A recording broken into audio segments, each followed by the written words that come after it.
We created an entity called the Mercy Drive Movement. The Mercy Drive Movement is basically a community program creating a movement where the voice of the people can be heard. Most people have a hard time identifying with our problems, but if you look closely, you'll see that we're going through the same thing that most people go through all over the world. We built a podcast studio right here at the church so that it'll give the residents as well as the leaders the opportunity to sit down and to discuss the issues that all of us face. Good morning, Mercy Drive Corridor. We're here today with the commissioner, our new commissioner, and I'm very pleased and somewhat nervous because I know that she's a titan when it comes to knowing what's going on in the community. I like to think that I know a lot, but then she's always correcting me and telling me what I don't know, which doesn't bother me because it just shows me how alert she is and how she's on the ball in that point and watching out for the community. Let me just give you a rundown on the commissioner's background. She's from Brooklyn, New York. I'm from Hartford, Connecticut, right next door. And there's something about people from the north that come down here, different mindset. Mm-hmm. She lives in Orlando, but she studied accounting and finances at Valencia College. She studied office management at Polk State College. She's also worked as a CEO of Change for the Community Incorporated. What was that about? It's a nonprofit organization, mentor youth into community outreach. And good morning, everyone. I want to be rude. Good morning, everyone. So how did it go at that organization? It's good. It's still running. And I also have my master's degree in public administration from American Public University. So if that's not on there, I need to update that. No, yeah, you do. You have to update your resume.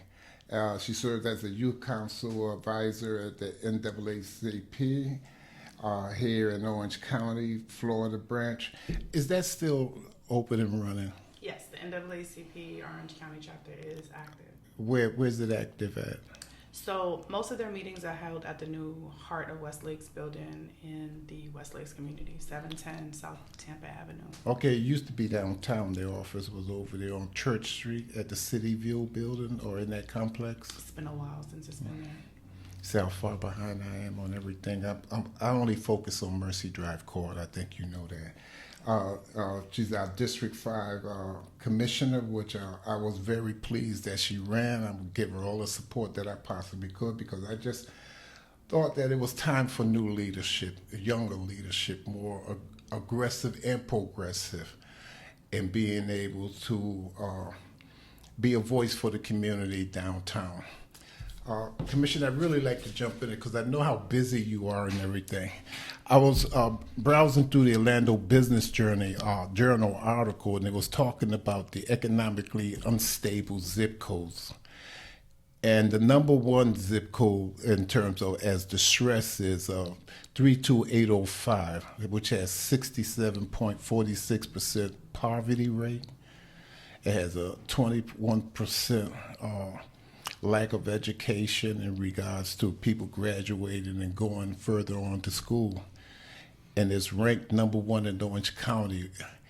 What is the city planning to do about that situation in the Paramore area? So our top priority is, and I'll say specifically for me, for the district, is working to change socioeconomic status. But what that do is you have to change some mindset. You have to reintegrate some of the programs that are happening in the community. You have to educate. What does that mean, reintegrate some of the programs? So, for example, here in Mercy Drive, there's a whole Valencia campus that was built with different types of trades, licensing, school education that you can receive. Not sure that everyone knows. So I would say reintegrating the community of the opportunities that are available in the community.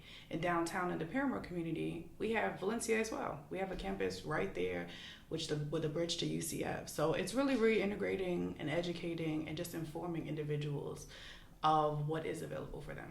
So you're talking about the Princeton Oaks facilities around the corner on W.D. Judge. That's correct. They have the Valencia Accelerated Training Program. Correct. Is there anything out of your office that you can do to encourage them to actually market that program on the Mercy or in the Mercy Drive corridor? It's just funny you should say that. I literally was on a call on Friday, and they're doing some reorganization throughout the Valencia, all of the campuses. And one of the things that I talked about was having a street team. I did talk about what does mailing to the community look like, and how do we find some of the community leaders to really be a voice, as well as for me, it's always success stories. Letting folks who have come from the community, who have had the opportunity to participate in some of these programs, let them talk about it. And so we are going to look at a strategic way to let the community know about what programs are available at both the WD Judge as well as the downtown and the Paramore community. Did you speak with Batiste about that? His last name is Batiste?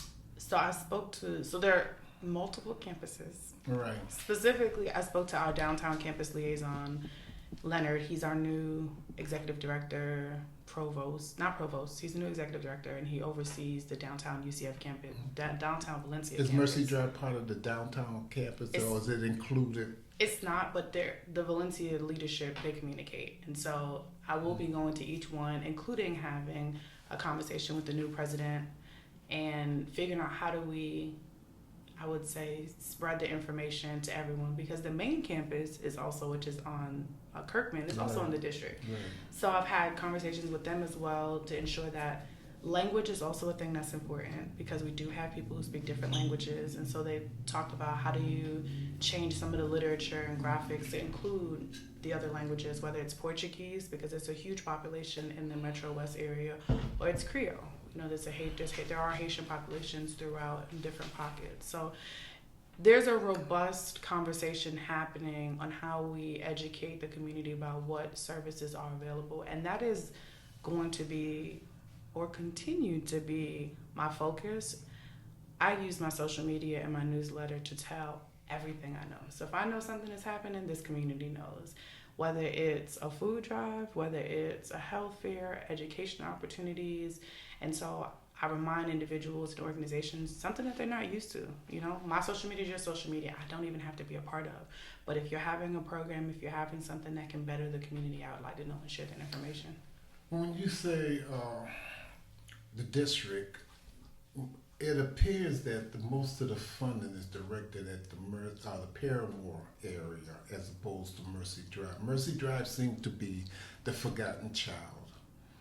Everything that's being directed in regards to renovation and redevelopment and all of these other things, and creating business environments and commercial property, all seems to be headed towards the Paramore area rather than Mercy Drive being included, because as well as the Paramore area being ranked number 1 in the economically misery index, Mercy Drive is ranked number 8. So that's two of the poorest, miserable community in terms of their ranking are in your district. So are you putting a coordinated plan to incorporate everything that's going on downtown to make sure some of that funding get uptown or up to Mercy Drive? So want to dispel a few things. So it's misinformation that Paramore gets the most money. What does happen and what does separate Paramore is that there is a CRA. And so CRA are separate funds. It's a community redevelopment agency, right. Totally separate funds. That's with the banks, all the banks? No. That's with special tax. It's called a TIF. It's a special tax increment funding. Has nothing to do with the banks. It has to do with taxes that are paid. So special funds that are set aside to redevelop. So that's the misconception, is that there's all of the money is spent at Paramore. That's far from the truth. We actually have a kids zone here in Mercy Drive, and with the kids zone, what we do is we have specific funds set aside to meet some of the needs in the community, whether it's rental assistance, utility assistance. The kids from Mercy Drive go on all kinds of trips, and we recognize the need in 32808 to address some of the socioeconomic concerns in this community. So if it's based on the tax in terms of money being set aside, and the money's going for redeveloping downtown area for the community, how is Mercy Drive corridor being affected by that? I'm not sure how you quantify the effect. So 32805 is not just Paramore. 32805, it goes all the way over John Young, and it goes as far as Richmond Heights into that corridor. So I think that's people see 32805 and just think of Paramore, and that's not it. It's more than Paramore. So Richmond Heights, it goes as far as the Claudia Allen Centers in 32805. What I will say is I'm ensuring all needs of District 5 from downtown all the way to Metro West, they're met. With the challenges of District 5 are nothing new. What is new is my leadership and wanting to hear from everybody to work together on how we address those concerns. How do we put policies and programming in place? For example, I've asked our transportation department to say, hey, when we start looking at communities and development, let's not look at just who's developing, let's look outside of that. Let's make sure that we're looking at a 1 mile radius of a project to ensure if there's transportation concerns at our community, how do we slow down? How do we keep everyone safe? And not just look at if someone is building 10 acres. Let's look outside of that. Let's look at, and Mercy Drive is an example where we've built along W.D. Judge and we've built along John Young, and people come through and drive on Mercy Drive. Well, let's make sure that we're looking at common. How do we make sure that what rules exist are, one, being enforced? How do we slow them down? How do we put speed bumps where needed? How do we ensure that there's adequate lighting? How do we address all concerns as we're looking at the district? Well, economically, Mercy Drive is in a very bad situation in regards to commercial development, because basically there is no commercial property on Mercy Drive except going up towards Fairville. And when you cross over Princeton, you have commercial property, but along the Mercy Drive corridor going all the way from Fairville up to Princeton, you basically don't have any commercial property with you are able to develop something in the community on the corridor. I would say that's not necessarily the case. I think there are pockets of land and you can build as you see fit. So zoning there's always zoning opportunities. There's always ways to say, I'd like to build a mixed-use apartment complex with retail at the bottom. So I think what does have to happen is more collaboration with the residents as we get developers and as we have vacant land to say, hey, we see this vacant land here, reach out to the property owners, and we could do it collectively. I'm here for that. How do you say, okay, you have this vacant piece of land, Mr. Owner, we would like a store here. We'd like a grocery store. We'd like a new restaurant. And you encourage and you say, it would be a good idea to put commercial retail at the bottom as you're building apartments above. So I think that's the misconception. You can look at redesigning and reimagining and reconfiguring how our communities are built to address the commercial needs, to address the store needs, to address the restaurant needs that a community desires to have. So is anything being worked out like that in terms of having people in the community come together to be a part of that planning? So, because that's one of my gripes, okay, that we're not included in the planning. Everything comes from Mount Zion, from the powers to be and behind closed doors, but where is the community actually involved in the planning?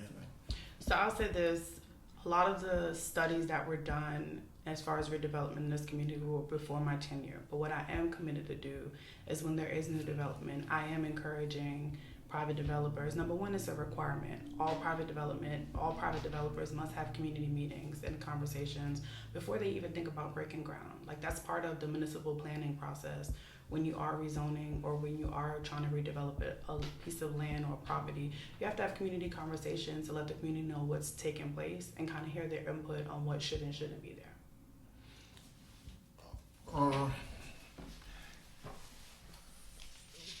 As you know, we look at this in regards to what the plan is. I looked at, I was reading the Orlando Business Journal, and they asked Kenneth Hughes, the new executive director of Paramore, on what he envisioned for the future of the Mercy of Paramore Main Street. Mm-hmm. And so he said, I'd like to see Paramore Main Street as an economic driver for the community. I want to create a pipeline for kids in the zip code 32805 area to get training and exposure to different career opportunities. And so that's an old saying. All of that, what he just said, it seemed to be rehashed. everybody wants to create an economic driver in terms of getting to the kids because they are the future of the community and everything. But it don't appear, even when you talk about partnering with Valencia that's around the corner. Valencia that's around the corner been there for 4 or 5 years, more than 5 years. I haven't seen nobody from Valencia College going up and down Mercy Drive corridor trying to recruit. Okay. There is no team that's putting out an effort on how do we touch community, because I went to the meetings when they were building the Princeton, what's called Princeton Oaks. And part of the agreement was that they were going to provide to work with the people that came in to rent space, to have some type of committee or partnership that would help be able to get jobs here in the Mercy Drive corridor. The same way with the Walmart up there. Okay. At Princeton, they were guaranteeing 500 jobs, but they didn't say what kind of jobs. And so the same thing, it appears to be happening here in the Mercy Drive corridor, that we want to be here, but we really don't want to have nothing to do with the community. And it shows up in their lack of exposure themselves in relationship to his training and his jobs. That's the result of these trainings. And I know that we have to connect with our community to get them to participate in the training. That it's not all on Valencia College, but it's really on us to take advantage of it. So a few things. So since being elected, I have ensured that the youth experience everything that comes to this community that is something different and something new, to expose them for job opportunities. For example, Electric Days and Carnival comes every year, and what I've done is created a behind-the-scenes tour so the children in the community could learn more about the different job opportunities that are available when you talk about talking about downtown at Camping World Stadium. Right. I had students youth from across the district, including Mercy Drive. They went and they saw behind the scenes at different job opportunities that are available, all the production opportunities. I've had youth from both the Mercy Drive as well as the Paramore community, as well as I'd say the whole 32805 and 32808, like different programs, go to WWE shows so that they can see different production opportunities. The students have had behind the scenes, I would say quite a few. I would say there's no job, no opportunity left on the table. I've had conversations and exposure to aviation. I've had some of the youth from the schools have job opportunities since I've been elected. And I would say what does need to happen, and I am committed to do it, is, like I said, I had a meeting with Valencia on Friday, and I asked them, what does it look like to have a street team, and how can they budget to put a street team out so we can have individuals going door to door to let about programs. A couple of years ago, I met with Valencia over in WD Judge, and they sent out mailers. So they did do, because I got one to my household. I talked about mailing and doing direct mail to speak to people, to speak to individuals. I think what does need to happen, I think we've got to stop, again, these issues are not new to the district. We've got to stop pointing fingers at whose responsibility it is and all do our part. So I'm committed to saying, I'll go get Valencia flyers and go door to door. I'm committed to making sure Valencia flyers are on my social media, Valencia flyers are in my newsletter, so that individuals know what is available to them. So I think we all have to do our part. It isn't, I think we can't play the blame game and pointing fingers at who isn't doing what and what isn't doing who. Are we doing the most as individuals on this earth? Are we doing the most to make sure that we are lifting people up? I understand that we have to all do our part. And you put flyers from Valencia on your social media as well as other people who will do the same thing. But the concern, I think, for me, I'll just say for me, because I don't speak for the whole community, but I know there are people in the community that have the same thoughts that I have, that what are they, how do we engage them as a community to get them involved to say, hey, we want to partner with the community to create a marketing team that will expose Valencia to the community, maybe have students or maybe have people from the companies, because I had the number at one time of the various companies that were in there to take a tour of the Mercy Drive and to see actually what the Mercy Drive corridor looks like and what it's all about. and maybe that might encourage them to say, hey, we're right around the corner, let's do something together collectively. You guys tell us on how we can put a plan that get people out of the community come to that. And so a lot of it is on them, but it's also a lot of it has to emanate from your office as the district leader, because to create community teams, of course, I think that's one of the biggest challenges you're going to have. How do I, as the district leader, overseeing the district, because you're really like in a pastor's position. We're your congregation. We really are. So, you're the leader. So, what is your plan to bring the community together in terms of say, hey, look, I'm going to talk to a couple of people who I know that are active, that are doing things, and I'm going to meet with them once a month and to see what they come up with in plans of being able to push the community ahead, and we're going to work on the plan together.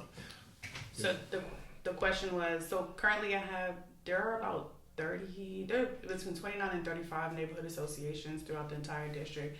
I've had quarterly meetings with all of the neighborhood association presidents since I've been elected, and we had our second one this past month. I'm open and committed to having community conversations with the leaders in the various communities so that I can continue to hear the needs. I'll host another community engagement and community conversation so that residents can come and they can talk about their concerns and figure out how we can work together to move the district forward. I'm open. So I did meet, as you talked about a marketing team, that's what I met with Valencia on Friday, literally just this past Friday, to talk about how do they go door to door, who are the community leaders. And I would say what also is happening, and I find in this community, is I think there's a leadership change, and it's figuring out who those leaders are. I have met with, and I have continual conversation, and as a matter of fact, the two larger apartment complexes in this Mercy Drive corridor, I have ongoing relationships with, from Palm Groves as well as Jarnigan Apartments. I've sent kids to different activities in the community, from the wrestling show to basketball games, and I've committed to having conversations over down in Palm Groves. They've revitalized their park, and so we brought community together to help revitalize their park. They did murals, they had Christmas activities and Christmas events. So really it's meeting and addressing the concerns as they come up.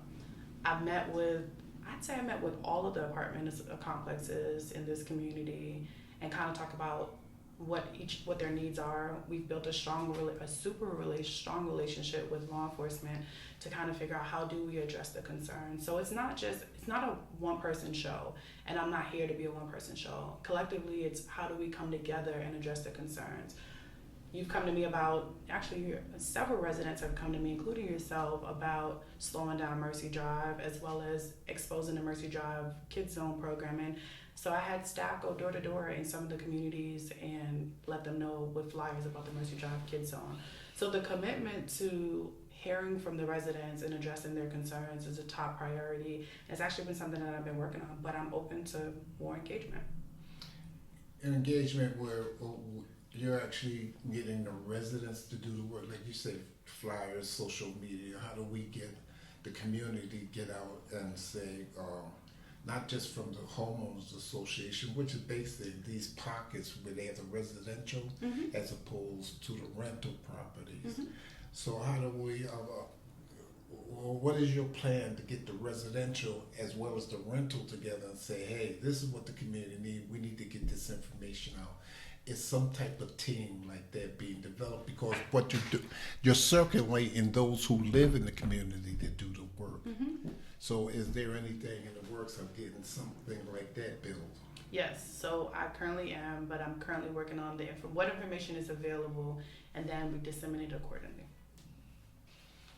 I don't want to prolong this, but this last question is said, with downtown thriving to become a major hub of business in the Central Florida area, because all of these new industries are moving here. Some of them are really just expanding the medical corridor out at Lake Nona. Then you have the computer tech corridor downtown.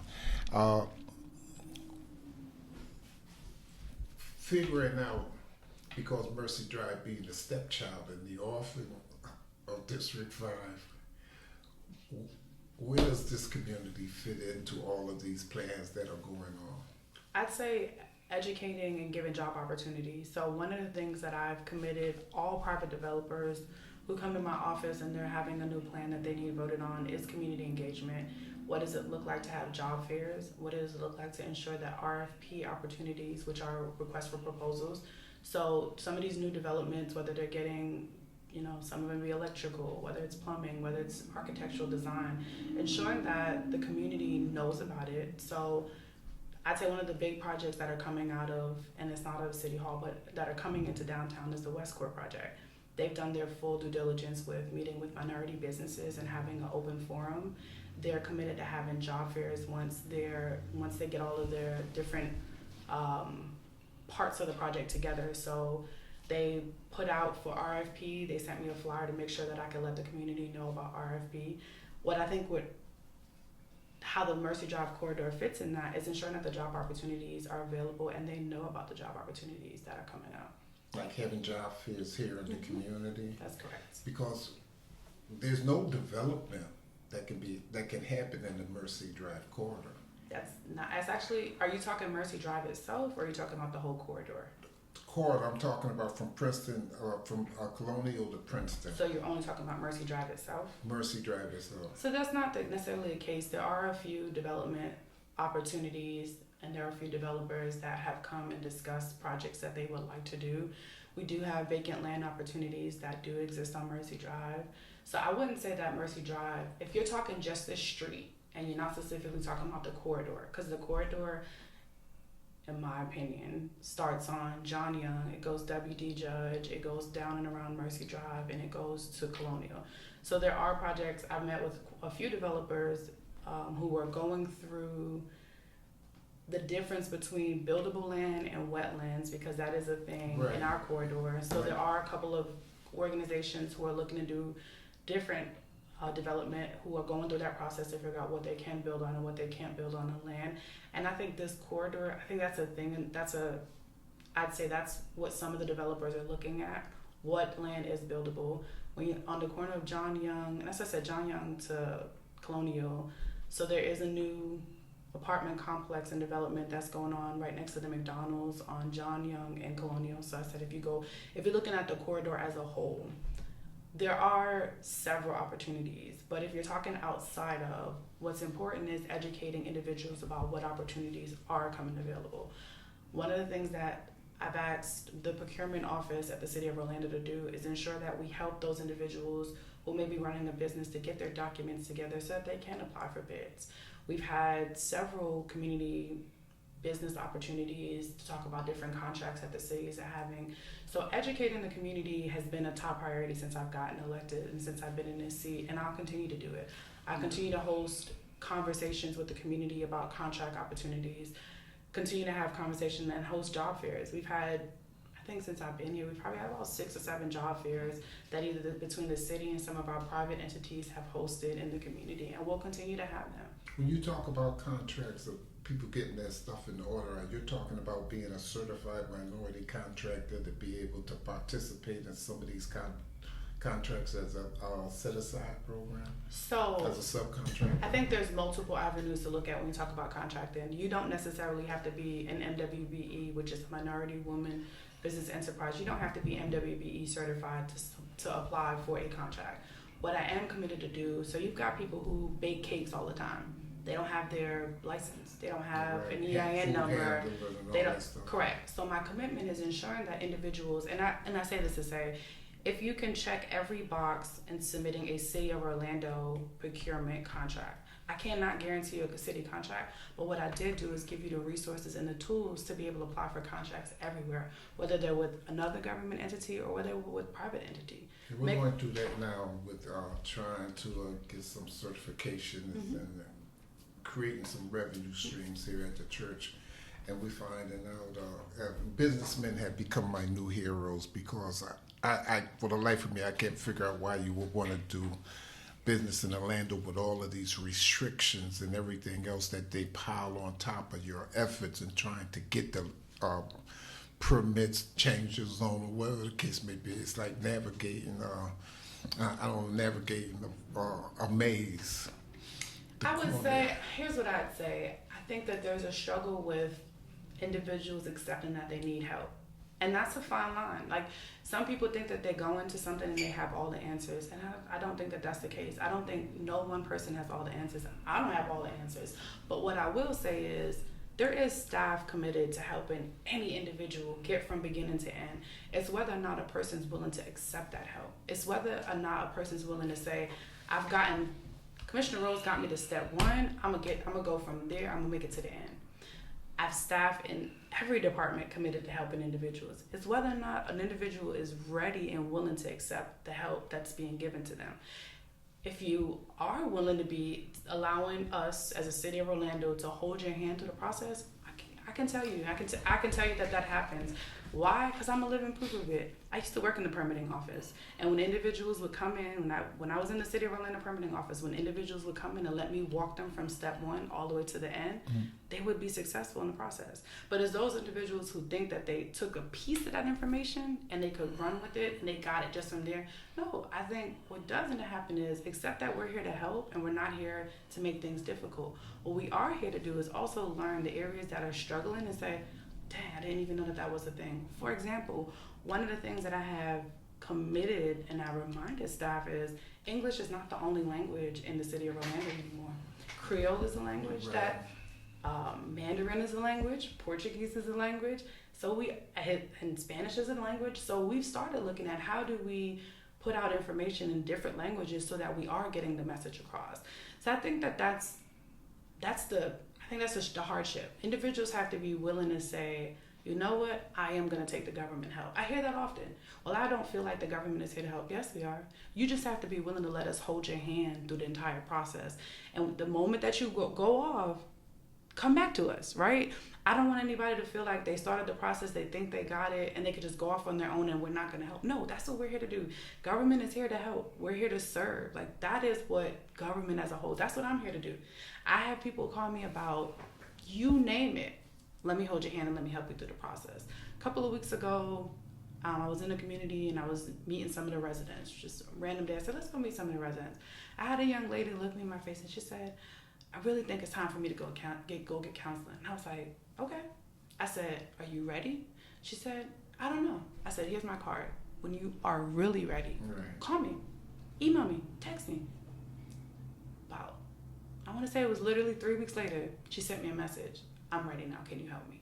And that's what we're here for. Like, I'm here to serve. Doesn't matter what that need is. Whether you need a therapist, whether you're looking for a church, whether you're looking for somewhere to go get your health checkups, whether you're looking for a job. I'm here. Like, I'm a one-stop shop to help people. You're struggling in the permit office. I get permitting emails.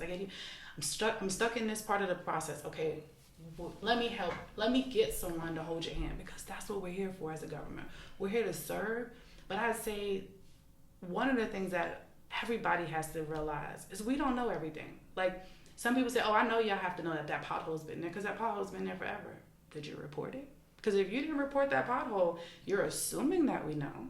You're assuming that I drove in the cul-de-sac. I drove the little cul-de-sac in the back street and know that your street light isn't working. I said, I could tell you. And I've been to several community centers recently, and typically we go during the day. I've been in the nighttime and say, hey, the light isn't working here. I've actually been to 2 community centers in the last 2 weeks and had to let staff know, hey, your lights are out. They didn't know, right? And I wouldn't have known if a resident had come to me and said, you should know that. How would I have known that?